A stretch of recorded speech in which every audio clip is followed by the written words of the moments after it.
அவ்வளவு பேசுற? சரி ஃப்ரீயா விடு. அவ்வளவு சீன போட்ட இருந்தாலும் உன்னுடைய குருட்டு நம்பிக்கையை நான் பாராட்டியே ஆகணும். இப்ப நீ ஏன்டா கத்திட்டே இருக்க? நான் தான் உனக்கு அப்பவே சொன்னேன்ல என் பாட்டி பேய் கூட எல்லாம் பேசுவாங்கன்னு. என்ன பெத்தவங்க என் கூட இல்ல, சொன்ன என் பாட்டி கூட தான் வாழ்ந்துட்டு இருக்கேன். அப்படியா? சாரி, அது இப்பதான் எனக்கு தெரியும்.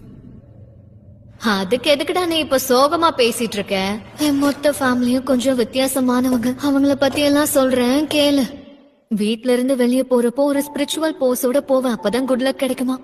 ஸ்கூலுக்கு போற வரைக்கும் அப்படிதான் போகணும்னு என் பாட்டி சொல்லுவாங்க.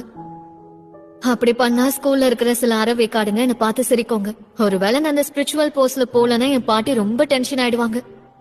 இதுல கொடுமையான விஷயம் என்னன்னா, எனக்கு பிடிச்ச பையனே என்ன பார்த்து கலாய்க்க ஆரம்பிச்சான். அப்ப என் பாட்டி மேல எனக்கு செம்ம கோவம் வந்துச்சு. அவங்களாலதான் எனக்கு பிடிச்ச பையன் என்ன வெறுக்கிறான்னு அவங்கள கத்துன. அப்ப அவங்க மனசு